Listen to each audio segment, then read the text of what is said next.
Muy bien, pues buenas noches a quienes están conectados aquí en Zoom, a Mario, Mónica, Mirna, Carla, Kenia. Gracias por estar aquí.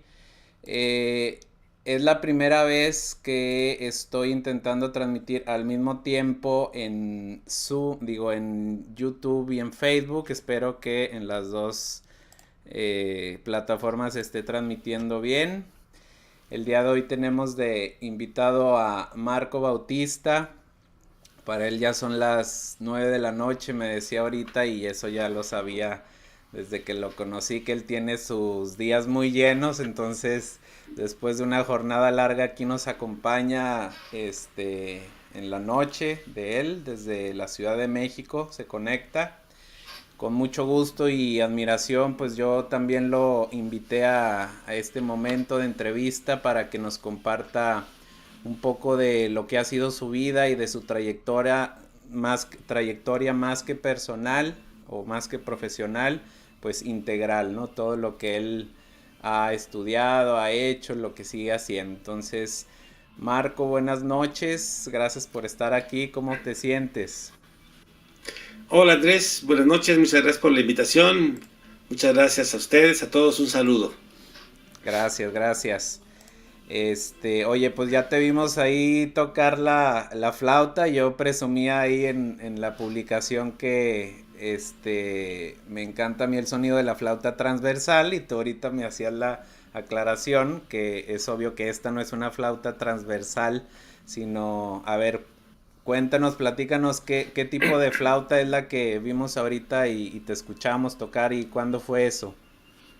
Esta es una flauta que se utiliza en los Andes, en la música folclórica andina, se llama quena, eh, pues es una flauta de origen prehispánico y que seguramente a lo largo de los siglos pues fue mejorando un poco su fabricación. Y con unos amigos creo que grabamos eso hace 4 años, cuando tú me pediste, 5 años ya casi. Cuando tú me pediste un video me quedé pensando un video de una clase. Bueno, sí tengo videos de clases, pero y eso iba a ser muy aburrido. Sí, Entonces, pues esto estaba un poco más divertido. claro. Tocamos en un evento del Politécnico aquí en la ciudad. Amigos con los que tocábamos hace millones de años en la prehistoria. Y para ese evento nos juntamos para tocar después de como 17 años de no tocar juntos. Y eso fue lo que salió, no tan bien, pero más o menos. Oye, y entonces, pues tú estudiaste música, ¿no? Sí, yo estudié un poco, no mucho tiempo, estudié año y medio en ahora se llama Facultad de Música de la UNAM. Ajá, En aquella época era la Escuela Nacional de Música, yo estudiaba flauta transversa. ok. Oye, entonces tú eres de la Ciudad de México, ¿verdad? Ahí naciste. Aquí nací, soy chilango chafa. No, pues Sí. bastante buena onda, bastante agradable, un chilango muy, muy buena onda.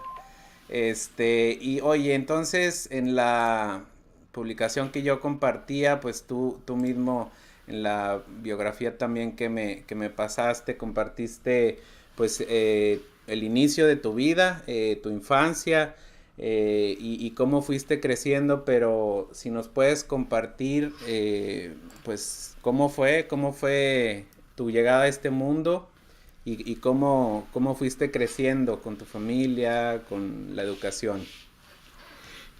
Pues según mi mamá yo me tardé mucho en nacer, como que le di mucha lata y nací el 7 de julio ya desde hace muchos años, tengo 63, así que nací en el Hagan 58. cuentas. eh, Fui el primero, bueno, el primer hijo de mi madre, estaba casado en esa época con mi papá, obviamente, bueno, no tan obviamente, pero sí estaba casada con él. Sí. Y bueno, algo que te comentaba ahí que en el pequeño resumen que te mandé, yo soy ciego de nacimiento, mi madre tenía una cosa que se llama toxoplasmosis, o bueno, tenía una cosa que se llama toxoplasma. El Ujú. toxo es un bichito que pueden tener las mujeres por el contacto con los aves, con los gatos, por comer carne cruda. Y ese bicho no afecta, es asintomática generalmente en las mujeres, a veces no son asintomáticas, pero la mayor parte de las veces son asintomáticas y pueden transmitirlo a los productos, al bebé, cuando está en la panza, Ok. que eso fue lo que pasó. Y bueno, pues se dieron cuenta ya tarde, no, bueno, no muy tarde, pero sí, tardó un rato en que se dieran cuenta que yo tenía un problema visual. O sea, al haber Supongo, nacido, porque se eso no me tardaron acuerdo, pero Ajá. supongo que recorrirían los hospitales y demás Sí. en búsqueda del médico que les dijera, les diera un diagnóstico diferente o alguna cura, cosas así, hasta que finalmente, bueno, pues ya se convencieron que no había nada que hacer. Y pues mi familia era una familia muy humilde, vivíamos en una vecindad, no sé si el concepto sea un poco extraño, pero vecindad era como de esas, no sé si alguna vez han, pues como la del Chavo, Claro, ¿no? sí, sí, sí. Porque si ¿Cómo no piensan en la vecindad conocerla? del Chavo, pues Sí, una onda parecida, ¿no? sí. Y yo empecé a ir a la escuela como a los 5 años y medio, me metieron al Instituto Nacional de la Rehabilitación del Niño Ciego, que está muy lejos, bueno, muy lejos, yo vivía en el centro, Ajá. y el instituto estaba en Coyoacán, sigue estando ahí. Y bueno, pues ahí cursé toda la primaria, fui muy feliz en la primaria, honestamente, me divertía mucho, no estudiaba, eh, Sí, me la pasaba jugando, entonces era muy divertido ir a la escuela, claro. hasta que, bueno, pues ahí terminé, insisto, los 6 años de la primaria, ¿no? Ya después entré a una secundaria común y corriente, le llamaríamos o le llamamos una secundaria regular, es decir, una secundaria como cualquier otra, ¿no? Eh, y ahí fue el primer cambio fuerte de ambiente, socialmente hablando, ¿no? Ok, muy bien. Entonces, ya en la secundaria tú te integras pues sí, a un plantel regular. Sí, Y de eso te acuerdas, ¿o te acuerdas de toda la primaria, toda la secundaria? pues en general sí, así de Ajá, todo, claro. no creo, pero sí me acuerdo de muchas Sí, cosas, ¿no? Me sí, acuerdo de la primaria como era. Me gustaba mucho porque es una escuela muy grande. Lamentablemente pasó a manos de la Secretaría de Educación Pública y creo que fue lo peor que pasó. Bueno, pareciera que fue lo peor porque la echaron a perder, ¿no? claro. Siempre pensamos que lo mejor era que pasara la SEP, pero la verdad es que no fue lo mejor, creo. El asunto es que me gustaba mucho la escuela porque tenía muchos jardines. Entonces nosotros podíamos andar ahí corriendo o andábamos en bicicleta o patinando, nos trepábamos a los árboles o jugábamos pues, fútbol, adaptábamos los deportes de tal manera que pudiéramos jugarlos, ¿no? Noviábamos y demás. Entonces era pues muy divertida estar en la escuela. De ahí paso a la secundaria y sí fue un cambio fuerte, primero porque pues, era un ambiente en donde todos los demás veían y yo no, en donde pues había como mucha presión porque pues al principio los maestros como que no pensaban que yo iba a poder estudiar y entonces había que esforzarse, mi familia me apoyó mucho y bueno, ese fue un cambio fuerte. Luego pues ya no tenía la misma libertad de correr o andar ahí de un lado para otro como en la primaria. Además la secundaria pues era una secundaria que no tenía jardines, tenía un gran patio, sí, eso sí, pero así como jardines y eso no. Entonces era pues, una construcción que a mí no me gustaba mucho. Pero bueno, me fue bien, finalmente en la primaria, en la secundaria, perdón, me terminé adaptando y ya después hice muchos amigos y ya, pues terminé como cualquier otro chamaco de Ajá. secundaria, ¿no? Tus, Igual, tus dando compañeros, lata, peleándome con los chamacos afuera de la secundaria, ¿no? Típico alumno de claro, escuela, ¿no? eso no puede faltar, ¿verdad? Lo único que me faltó es no tuve novia, ahí sí fue un poco complicado, pero ¿No? fuera de eso, pues normal. ¿Hasta cuándo llegó la primera novia? Újule, pues yo creo que bien, en realidad hasta la facultad, hasta que estudié. Primero estudié sociología, Ujú. o sea, de la secundaria pasé al CCH, Ok. como el equivalente a la prepa, el Colegio de Ciencias Humanidades, ¿no? Ahí estudié los 3 años y de ahí pasé a la primero decidí estudiar sociología, entonces pasé a la Facultad de Ciencias Políticas. Y una de las personas que, bueno, yo iba, bueno, en esa época, estamos hablando de la prehistoria, pues no había computadoras. Claro. Entonces uno tenía que andar buscando quién te leyera, porque los maestros pues te dejaban 1000 lecturas, ¿no? Oye, pero no Cuando estaba en había la libros. secundaria, mi mamá me leía, todavía en la prepa, mi mamá me leía la mayor parte del material, Ajá. pero ya en la universidad no. Entonces yo tenía que andar recorriendo lugares donde leyeran. Aquí en México había como varios, estaba una cosa que es la Biblioteca México, estaba la UNAM, tenía una biblioteca en donde podía uno leer, a que le leyeran, y otro lugar que se llamaba, o se sigue llamando porque todavía existe, que es el Comité Internacional Pro Ciegos. Entonces ahí íbamos y había voluntarias que nos leían. Y entonces yo, pues, yo creo que abusé un poco, porque mi primera novia fue una chava que iba por primera vez a leernos y ya, pues se dejó y pues ya ni modo, ¿no? Entonces, me acuerdo que me leyó como 3 horas, porque era complicado. En los lugares oficiales, por así decirlo, leían 1 hora. O sea, uno iba, pues yo iba, me leían 1 hora y ya, se me acababa el turno. Entonces, si me faltaba cosas que leer, ¿no? Tenía que esperarme hasta que me volvía a tocar mi turno. Claro. Y ahí en el comité no, si uno encontraba a alguien amable que te leyera, pues podían leerte 2 horas, 3 horas. Sí. Entonces eso era maravilloso, no teníamos que andar corriendo la ciudad para ver dónde terminabas de encontrar quien te terminaba de leer, ¿no? Y eso, pues tú tenías que andar buscando quién te leyera, pero Sí. ¿tú aprendiste braille? Sí, en la primaria sí, Ok. pero pues México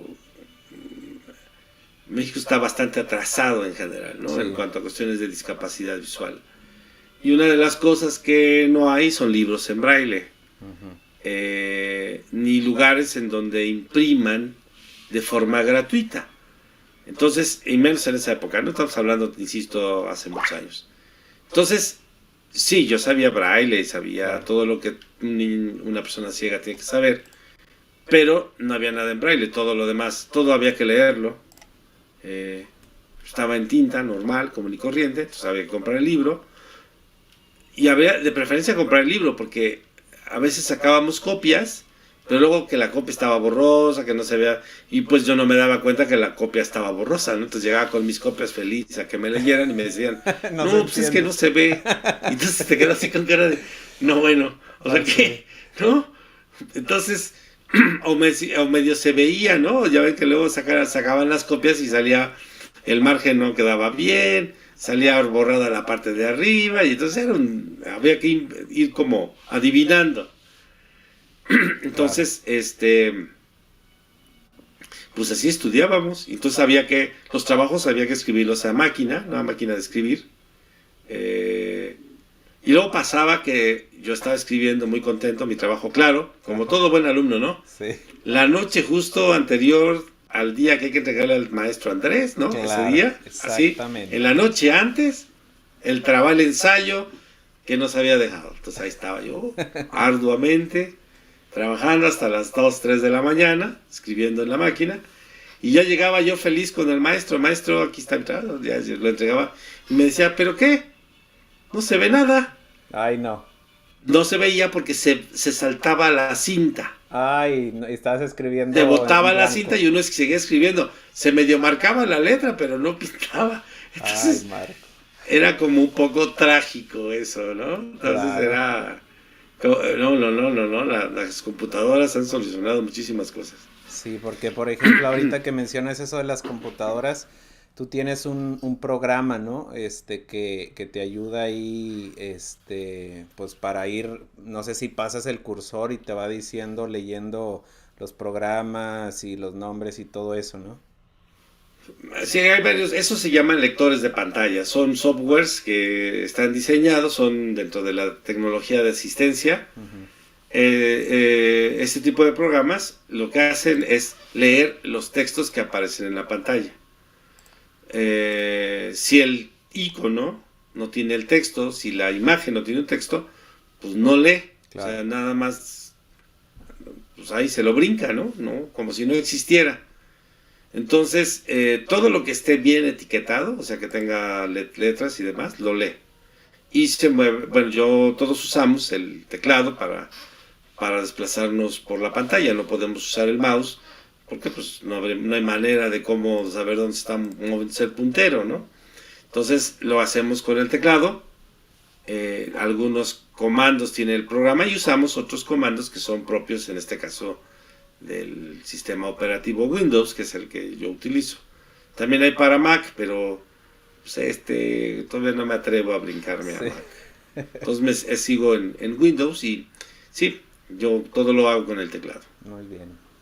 Oye, nos comentaste ahorita, así como muy brevemente, que estudiaste, bueno, sociología y luego música, pero diste luego un brinco a algo que pues no está tampoco tan alejado, que sigue siendo pues humanista, pero el enfoque tuyo a partir de un momento fue la psicología y el desarrollo humano. Tanto así que pues llevas muchos años dando clases, principalmente en la Ibero, en maestrías de estos dos enfoques. ¿Qué fue lo que te movió o hizo buscar o cambiar de sociología o no dedicarte a la música de lleno, sino decir, me quiero ir por la psicología, por el desarrollo humano? Bueno, primero estudié sociología porque en esa época, en los 70s, pues si uno estudiaba sociología es porque uno pensaba hacer la revolución, ¿no? Claro. Entonces, en esa época, pues, era la idea. Te tocó el movimiento Cuando me di del cuenta 68, que ¿verdad? estaba un poco lejos la revolución y que los sociólogos terminábamos haciendo muchas cosas que no tenían que ver con la sociología, claro, dije yo, bueno, me voy mejor a música y además me gustaba más la música, entonces me metí a estudiar música, pero en el año del 82 tuve un problema fuerte, muy fuerte familiar, detienen a mi hermano por motivos políticos, lo desaparece la policía del gobierno y yo tengo que dejar la carrera para buscar su presentación. Entonces, pues empiezo a hacer actividad política, para tratar de lograr que lo presentaran, lo liberaran o por lo menos lo presentaran en una cárcel pública, ¿no? uh-huh, Como muchos de los que había en esa época. Hoy tenemos una tremenda problema de desaparecidos, pero actualmente la inmensa mayoría están asociados o al crimen organizado, o a las pugnas entre los narcos, o a la violencia relacionada pues con la delincuencia organizada, ¿no? Ya sea que por secuestros o cosas así. En los 80, 70, los desaparecidos eran básicamente por motivos políticos. Uh-huh. Entonces, la desaparición la ejercía el gobierno. Entonces, en el 82 detiene a mi hermano, yo tengo que dejar la escuela de música para ver si se puede hacer algo. No logramos su presentación, seguramente pues lo mataron en alguna cárcel clandestina de las que tenía el gobierno en esa época. Uh-huh.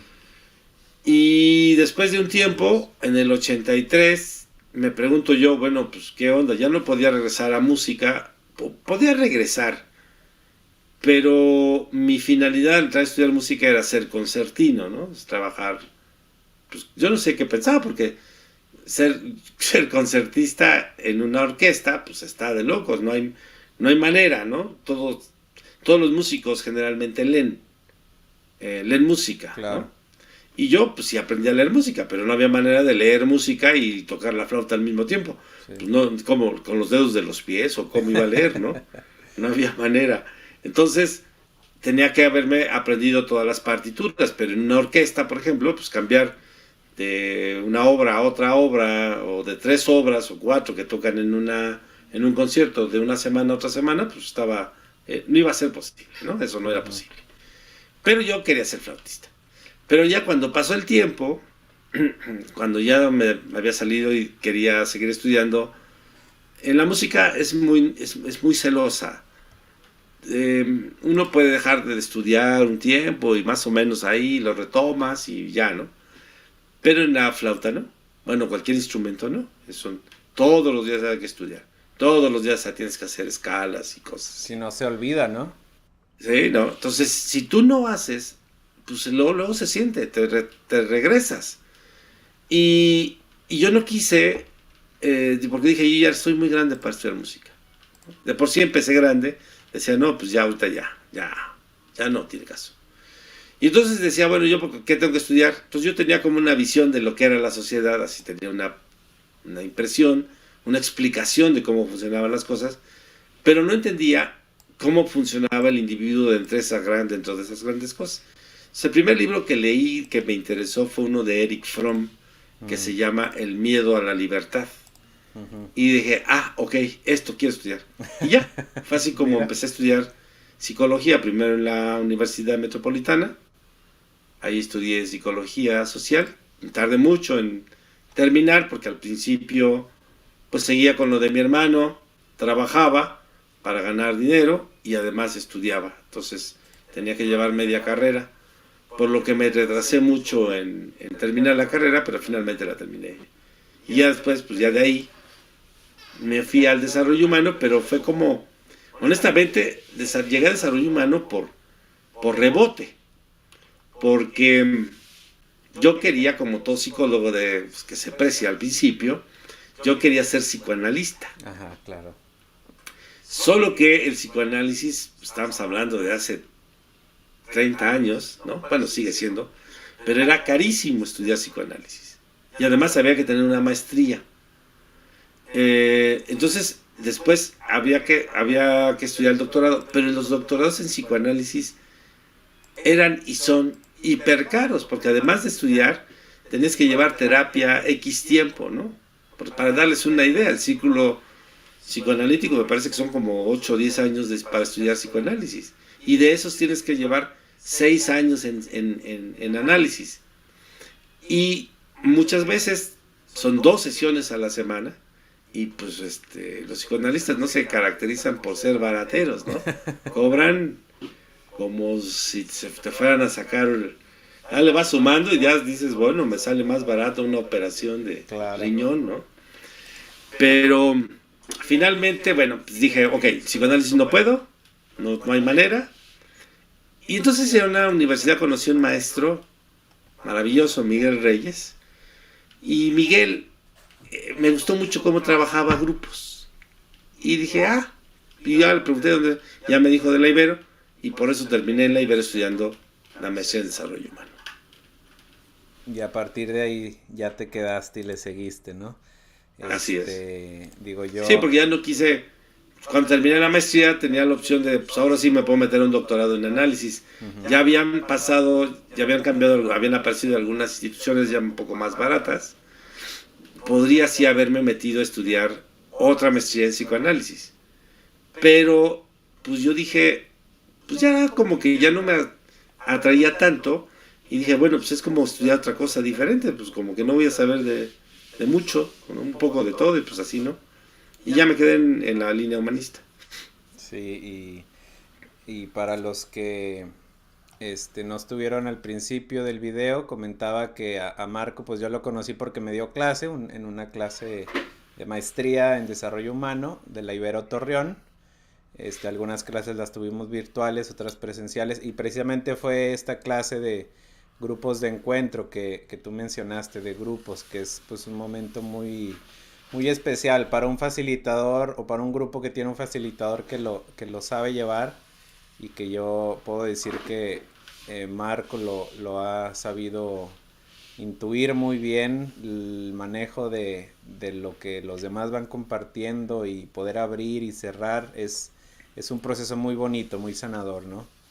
Este, Oye Marco, y en todo esto que estudiaste, tanto tú como alumno y pues tantos años como maestro, pero sobre todo como alumno, tú en los salones, en los grupos que ibas llegando, ¿cómo percibes o percibiste o viviste los compañeros, la empatía al saber ahí, pues solidaridad? Por ahí también alguna vez comentabas que pues cuando has llegado a algún salón y tus compañeros no te conocen, pues tienen ahí ciertas percepciones y luego esa percepción cambia. ¿Cómo fue tu experiencia como alumno? y luego ya como maestro, ¿cómo te ha ido? Pues en general como alumno es como en cierto sentido más fácil en ciertas cosas, ¿no? Hay cosas, de repente ahorita decía, si no hay muchas cosas que revisar en la pantalla, pues no se me complica, ¿no? Claro. Cuando ya empiezan a usar mucho el pizarrón o las pantallas, entonces cuando ya se me ha complicado. Por ejemplo, el doctorado pues fue muy complejo porque toda la parte que se utiliza es más cuantitativo y se usa mucho programas estadísticos que no son accesibles. Entonces ahí hay que buscar cómo resolverlo, ¿no? En cuanto a la parte humana, en general yo no he tenido problemas, ¿no? No soy súper sociable, así, wow, que llega y se pone a platicar con el vecino, no, ¿no? Llego, me siento y si el vecino no me habla, yo no hablo, ¿no? Entonces, eso me limita un poco, pero, en general, creo que lo he podido resolver bien, ¿no? Desde la secundaria hasta el momento. Como maestro, pues me ha pasado de todo, ¿eh? O sea, no, me ha pasado clases, o sea, he tenido clases en donde llego y los alumnos así como que se ponen a la expectativa de qué onda con este. Y nunca falta el alumno que está en otro rollo, está viendo su teléfono a lo mejor, o su tablet o lo que sea, y no pelan, ¿no? Entonces de repente ven que el maestro llega y se pone a hablar, bla, bla, y explica. Y hasta cierto momento se dan cuenta que no veo. Entonces se quedan como medio impactados, ¿no? Claro. Esa ha sido una cosa que ha pasado. Ajá. Luego, ha habido grupos que yo te aprendo a manejarlos. Digo, no es fácil. Los grupos en clase tienen sus dificultades porque no todo el mundo hace caso. Hay gente que uno está hablando y el alumno se da cuenta que no ves, y ya te agarra confianza y dice, pues mientras hago la tarea de la próxima clase, Claro. o mientras tanto estoy viendo videos, o me pongo el audífono del teléfono y no lo pelo. Entonces, ha sido complicado como aprender a cómo manejar los grupos. Al principio era un poco más difícil cuando no teníamos, yo no tenía computadora, no teníamos el programa parlante. Yo empecé a dar clase en el 94. Wow. Y mi primer programa parlante lo tuve en el 2000. Entonces, esos 6 años, yo diría que hasta más, hasta que apareció el PowerPoint Office con mayor facilidad de uso, hasta entonces me fue mucho más sencillo manejar cosas, porque antes pues recurría a todo, medio escribir en el pizarrón, pero soy muy lento para escribir, o usaba estos, ¿cómo se llaman? Proyectores de diapositivas, no sé si están muy chavos, no tienen ni idea de qué les hablamos. Que eran unos como proyectores, le ponías, eran como era una máquina que traía una lámpara con un cristal y ahí poníamos la hoja. Bueno, ¿no? Aunque no lo creas, a mí todavía me tocó exponer con eso en secundaria y escribir a máquina, hacer mis trabajos a máquina. Está bien, la secundaria, pues sí, pero ya. Y entonces, me acuerdo de eso, porque otro día iba yo caminando a dar clase justo, y pasó uno de esos carritos, no sé qué llevaban, la verdad, pero me acordé perfecto de yo ir jaleando mi carrito, así, en una mano el bastón, en otra mano el carrito, y el pasillo lleno de chamacos, Ajá. ¿no? Y pesaban esos carritos, entonces había que empujarlo bien con las dos manos para que no se fuera chueco. Entonces yo me iba chueco, me iba de un lado para otro, los chamacos no se quitaban. Ay, no. Y me quedaba pensando, ¿qué onda, no? Nadie te decía, te echo la mano, ¿dónde va, maestro? Lo que sea. ¿No? Entonces llegaba uno, se acomodaba y ya proyectabas tu clase. Entonces, insisto, hasta que ya tuve la posibilidad de usar el PowerPoint, que ahora ya está medio pasando de moda, porque ya ahora usan otras, como Genially, ¿no? Que son métodos mucho más dinámicos para pasar imágenes y cosas así. Claro. Pero bueno, hay más o menos la libro con el PowerPoint, ya es más sencillo. Pero aún así es difícil, a veces captar la atención del alumno es complicado, ¿no? Entonces te decía, me ha tocado de todo, ¿no? Grupos que no me pelan, grupos que me dan ganas como de suicidarme porque no me hacen caso, o de suicidarlos, ¿no? También Sí, pasa. sí. como de Oye, colgarlos de la punta de rectoría, ¿no? claro. Este, me ha tocado alumnos muy solidarios, ¿no? Alumnos que, o sea, cosas que me sorprenden por las cosas que me escriben o el cariño que me tienen o cuando me los encuentro en el pasillo. Ujú. Y ha habido pues, otros que obviamente trataron simplemente de pasar con la mayor facilidad posible, ¿no? Pues ha Claro. habido de todo en la vida, Sí, pues sí. no podría decir que todo ha sido. Pero si hago un balance, para ser honestos ahorita, yo diría que sí recuerdo los grupos difíciles, pero pues también creo que en la gran mayoría han sido buenos grupos. Claro, y en esa línea, ¿cuáles han sido tus mayores satisfacciones como maestro? Porque si llevas ya tantos años es porque estás convencido y te gusta y crees que estás haciendo algo bien y aportando. Entonces, ¿qué satisfacción encuentras en el ser maestro y más en esta área no humanista? Pues mira, la neta que yo empecé a dar clases porque pues necesitaba vivir de algo. No crees Claro, que empecé sí. a dar clases porque dije, wow, mi máximo es dar clases. No. Ajá. Eh, pues yo como buen psicólogo, en el fondo lo que quería es trabajar más en la línea de la terapia, de la orientación individual. Cuando empecé a dar clases, este, eh, por ejemplo, en la maestría de desarrollo humano de la Ibero, he dado clases, yo creo que casi de todas las materias. Di clases de metodología de investigación, he dado clases de comunicación o de entrevista, he dado grupo de desarrollo o de crecimiento, un poco como lo que hicimos en Torreón, pero más solamente grupo terapéutico. Ajá. Este, he dado muchas clases, ¿no? Entonces, como que poco a poco le fui tomando cariño a la experiencia, ¿no? Ujú. Y ahora yo creo que sí, que te puedo decir que hoy sí disfruto dar clases. Aunque a veces me hagan enojar mis alumnos, ¿no? Aunque a veces diga, estoy enojado, tengo entripado y demás. Pero la verdad en general ya me gusta. Ok. Incluso los alumnos de licenciatura, que a veces son un poco tremendos, ¿no? Pero sí ya disfruto las clases.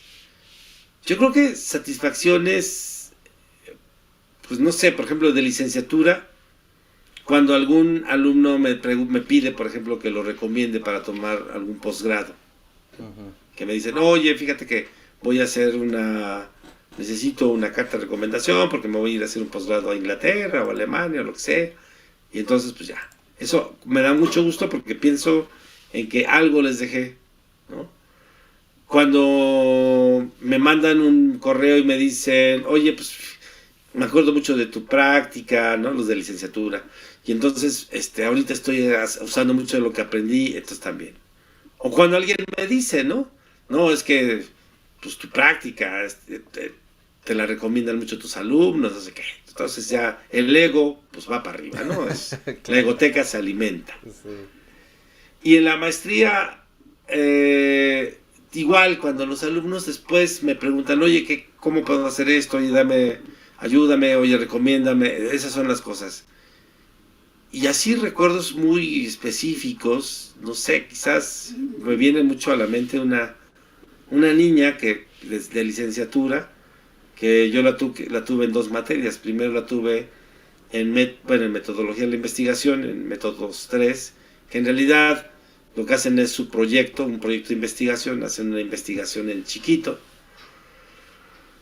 Y luego la tuve como alumna en la práctica y entonces es, ella cada rato me pide como pues, cartas o cosas así, pero la última vez que la vi antes de que terminara el semestre, y no sé si, ya los psicoanalistas que estuvo muy mal que yo aceptara, ¿no? Pero me regaló un reloj en braille. Ay, mira. Y yo dije, pues me quedé así con cara de, ¿y qué? ¿Se lo regreso? Le digo que no puedo. Que es de esas cosas que no sé ¿Cómo cómo se, manejar? cómo se, cómo se devuelve o qué hacer, ¿no? Sí, Pero sí, y no lo recuerdo, el gusto no es por el hecho en sí del objeto, sino claro. por la atención, Sí, ¿no? sí. Muy bien, pues qué bonito. Y como eso me imagino has de tener muchas otras experiencias. Yo te lo digo también como maestro, profesor que soy, Ujú. también en muchos años. Y como tú lo dices, pues la experiencia es como en cualquier profesión, ¿no? Hay experiencias desagradables, experiencias en las que uno aprende y muchas experiencias positivas, padres, bonitas, ¿no? Claro. Oye, en el doctorado que tú estudiaste, hiciste una investigación y luego también entraste a un equipo para, me parece, una propuesta de inclusión. ¿Cómo fue o en qué línea fue, pues, el estudio final del doctorado? Bueno, mira, yo hice una investigación de tipo cualitativa sobre... tiene un nombre mafufo, ¿no? Muy largo, pero se podría resumir. Lo que mi intención era es saber cómo eran los procesos de inclusión de chavos con discapacidad en escuela regular. Ok, Eh, Me lo preguntaba porque cuando yo estudié en las escuelas, en la secundaria, en la prepa, pues no, la verdad es que no tuve problemas de socialización. Pero yo me di cuenta que muchos chavos sí tenían. Entonces decía, bueno, ¿qué es lo que está pasando, no? ¿Por qué sí, tienen estas dificultades de socialización? Y entonces hay un par de conceptos que yo utilicé de constructos teóricos, que uno es de un sociólogo inglés que se llama Long, se apellida Long, Norman Long. El constructo se llama interfaces sociales. Y un otro constructo teórico de un psicólogo social que se llama Sergei Moscovici, que se llaman las representaciones sociales. Entonces, a partir de esos constructos teóricos, dije, voy a investigar de forma cualitativa qué hay. Entonces, me fui a trabajar con dos secundarias y bueno, pues ya a partir de ahí, de ahí hice pues, la tesis de grado, ¿no? Eh, Después, poco después de terminar, una maestra del doctorado,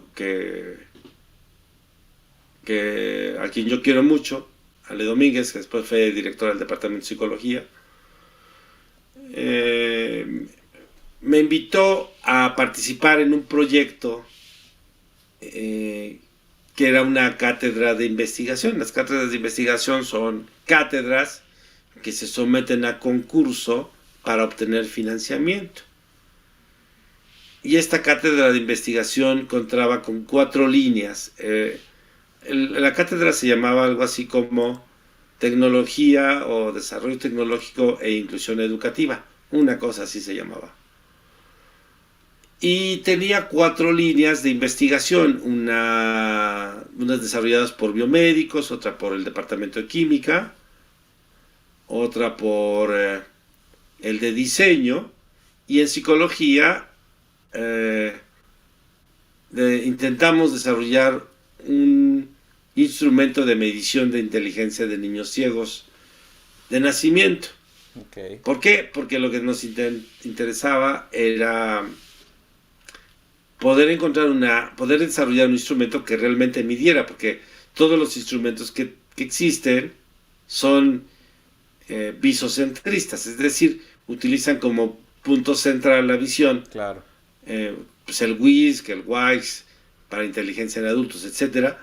Son instrumentos que parten hasta la parte conversacional, ¿no? Las preguntas que son de vocabulario y demás, no dejan de tener un sesgo visual. Entonces queríamos desarrollar uno que partiera del estilo de aprendizaje de los niños ciegos.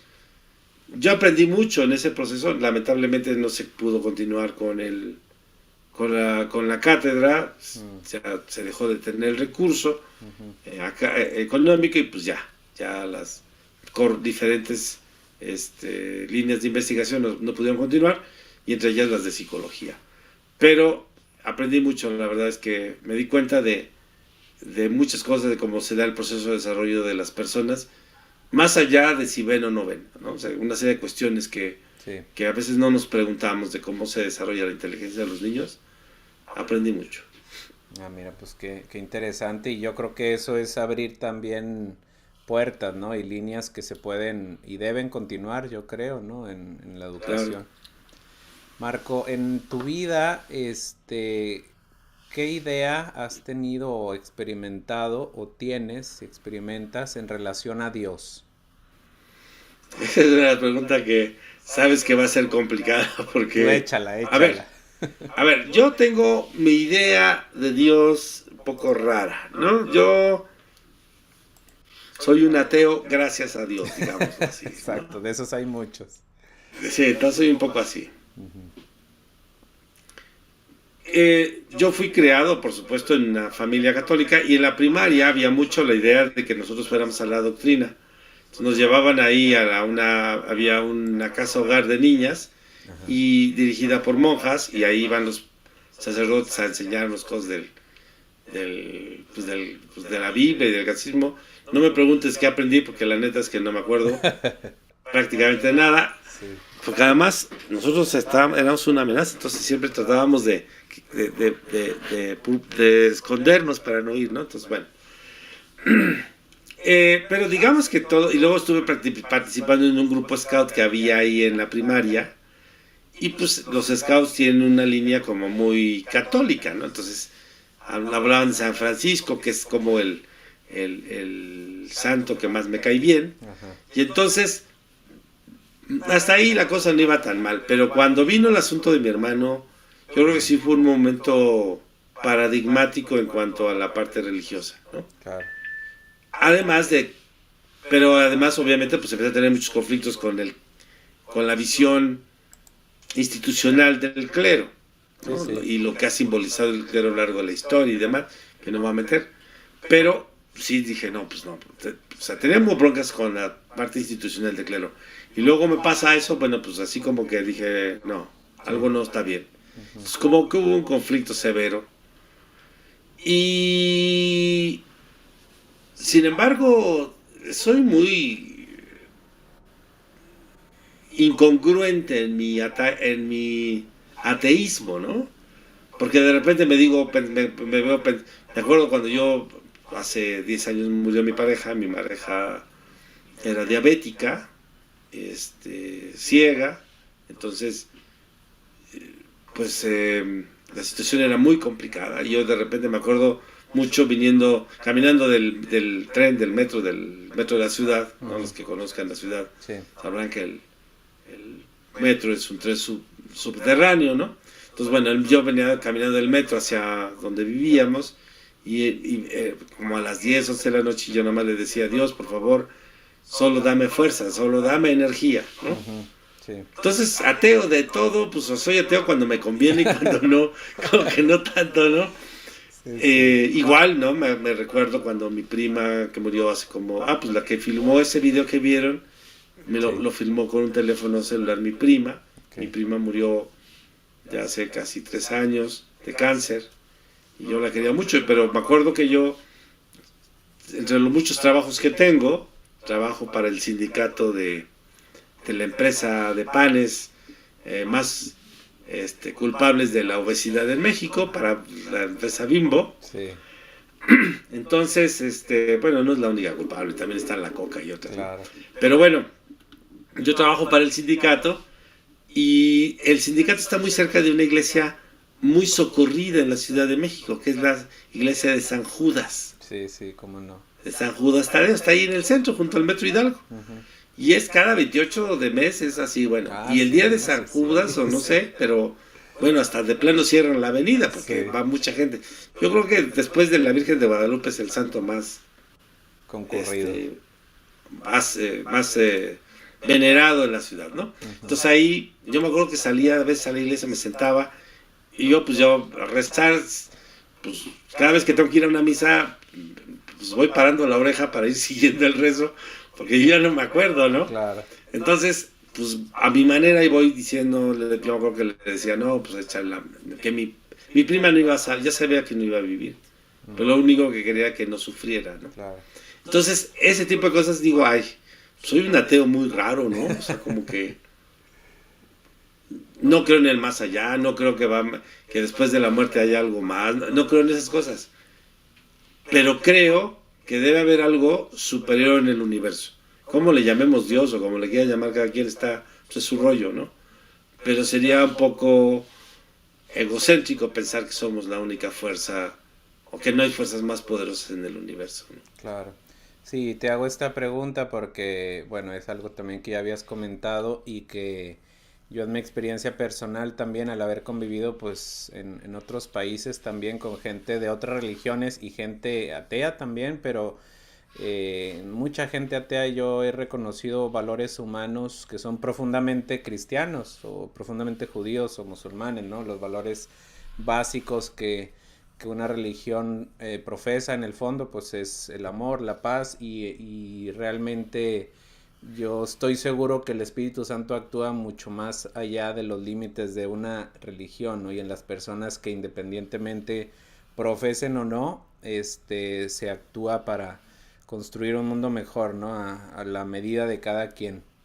Y en esa tónica, en una tónica de lo que tú has vivido y compartido, has tenido pues muchas oportunidades de estudio y como tú dices, pues tienes muchos trabajos, das terapia individual, grupal, también tienes ahí una página en la que das apoyo, sobre todo ahora con la pandemia. Pues eso a mí me parece pues, logros muy grandes, ¿no? Que tú tengas tanta disponibilidad también para ayudar, ¿no? Cuando encuentras ya el gusto. La pregunta sería, ¿a quién le dedicas tus logros? Aparte de a mi ego interno, al Claro, sí, argentino que sí, todos sí. llevamos dentro, Sí, este, pues no tengo a alguien así. Mi hijo podría pensar, tengo un hijo. ok. Tengo dos, primero con una pareja que tuve y después con otra pareja. Ujú. Este, pero ellos como son como muy independientes, yo creo que buena parte de mi vida, yo creo que se los dediqué a mi madre. Claro, Cuando pienso en estas medallas que de repente dan cada X tiempo, ¿no? ujú, Entonces iba con mi mamá a recibirlos. Porque era una manera como de agradecer su esfuerzo. Su esfuerzo de cuando fui niño, de todo lo que sacrificó para que yo pudiera, bueno, mi hermano y yo saliéramos adelante, pero en específico conmigo. Yo creo que mi abuela y mi mamá, nada más que mi abuela murió pues, hace mucho más tiempo, pero este, yo creo que a ellos se les dedicaba. muy bien, Después gracias. ya fue a mi mamá más directamente y ahora pues, pues supongo que en su memoria se los seguiré dedicando lo que vaya logrando alcanzando, ¿no? Gracias, Marco. Nos vamos acercando un poquito al final de la entrevista, se nos pasó muy rápido y digo, yo tengo ahí todavía algunas preguntas que me gustaría hacerte, pero si hay alguien de los que nos esté aquí escuchando que quisiera hacer algún comentario, una pregunta, a los que están aquí en Zoom o en Facebook o en YouTube, si alguien quiere comentar o preguntar algo, si es aquí en Zoom, pues igual pueden abrir micrófono y preguntar. Si no escribirlo por ahí y yo le hago la pregunta a Marco. Me gustaría, Marco, si es que tienes y si no, pues alguna idea, fuerza, pero una frase que creas que te defina o que sea como el sello de tu vida, ¿cuál sería? Siempre pongo en mi correo la del principito, Mm, ¿no? Solo con el corazón se puede ver bien, lo esencial es invisible para los ojos. claro, es muy, muy, muy simbólica y muy profunda, ¿no? A quienes no han leído El Principito, pues es un Pues léanlo clásico que porque hay es que leer, buenísimo, así es, es una maravilla. exactamente. Pues muchas gracias, Marco. Por aquí en Facebook, Alfredo Pineda te pone qué gran testimonio de vida. En YouTube, por aquí también algunos comentarios de admiración y agradecimiento por lo que has compartido. Alguien aquí de los presentes en Zoom quisiera preguntar o comentar algo antes de ir cerrando. Si no se han dormido, si ya están No, durmiendo, mira, pues no. están bien atentos. Ya le sacaste una sonrisa a todos. Sí, se conectan de Monterrey, de Tijuana, de varias partes. Y me parece que, pues, yo que te conocí en persona y fue muy breve algunos fines de semana, realmente estoy muy lleno de admiración por lo que eres, por lo que has hecho y por lo que en ese poco tiempo sentí que me aportaste a mí como persona y al grupo de compañeros también con el que estuve. Me siento muy agradecido por eso, por lo que significas y has hecho en nosotros y en tanta gente. Y pues agradecido por este momento que te diste, Marco. De verdad, gracias al final de tu día, un día muy cansado. ¿Algún mensaje final con el que quieras terminar? Yo creo que, pues me gustaría que, primero agradecerte la invitación, ¿no? El honor de estar contigo y con las personas, con tus alumnos. Les agradezco mucho el que hayan aguantado hasta este momento, los que aguantaron. Gracias. Y yo lo que diría es que creo que no hay que cejar por hacer un mundo cada vez más diverso, más incluyente y sobre todo yo creo un mundo mejor en el que quepamos todos, más allá de la discapacidad, del color de la piel, de la preferencia sexual, de la posición política, de la lengua, etcétera, etcétera. Que mientras hagamos cada uno un esfuerzo, sumaremos. Me acuerdo mucho de una frase que tienen los judíos que me gusta mucho. Hasta donde los brazos me alcancen. Yo hago hasta donde los brazos me alcancen. Y también me acuerdo de un cuento que me narraba alguna vez una maestra que decía que había un gran incendio en un bosque. Y todos los animales pues, se echaban a correr, ¿no? Y había un pajarito que iba al río, sí, tomaba agua en su pico, iba y se le echaba al fuego. Y regresaba al río, tomaba agua y se le echaba al río. Y entonces los demás pájaros le empezaron a decir, oye, ¿estás loco? ¿Qué te pasa, no? ¿Tú crees que vas a apagar el fuego? Y él les contestó, no, pero al menos hago lo que puedo. Exactamente, exactamente. Qué bonita historia, sí, efectivamente yo la había escuchado y el volverla a escuchar pues nos recuerda eso ante una situación como la que vivimos ahora, saliendo de una pandemia y entrando en una guerra que sigue sin resolverse y problemas tan grandes que salen de nuestras manos, de esas manos abiertas, pero hay muchas oportunidades, muchas personas que tenemos alrededor a las que esas manos abiertas sí pueden aportar mucho, ¿no? Y ese yo creo es nuestra labor, lo que podemos hacer cada día. Muchas gracias, Marco. Te agradezco de nuevo y pues aquí te siguen poniendo comentarios. Chata Gutiérrez de Porras, que es mi mamá, te pone: tu vida es digna de imitar, gran espíritu de lucha y entusiasmo, felicidades. Aquí también una alumna, Kenia, te pone: qué valor, mucho éxito. Y pues con eso cerramos, Marco, ya para que te vayas a descansar y pases muy buenas noches. Gracias de nuevo, te mando un abrazo y que estés muy bien. Otro enorme para ti y para todos. Muchísimas gracias, gracias a todos. Marco, buenas noches, muchas gracias. Buenas noches, gracias. Dios lo bendiga. Gracias, muchas gracias. Buenas noches. Linda noche para todos. Gracias, buenas noches. Buenas noches. Bye.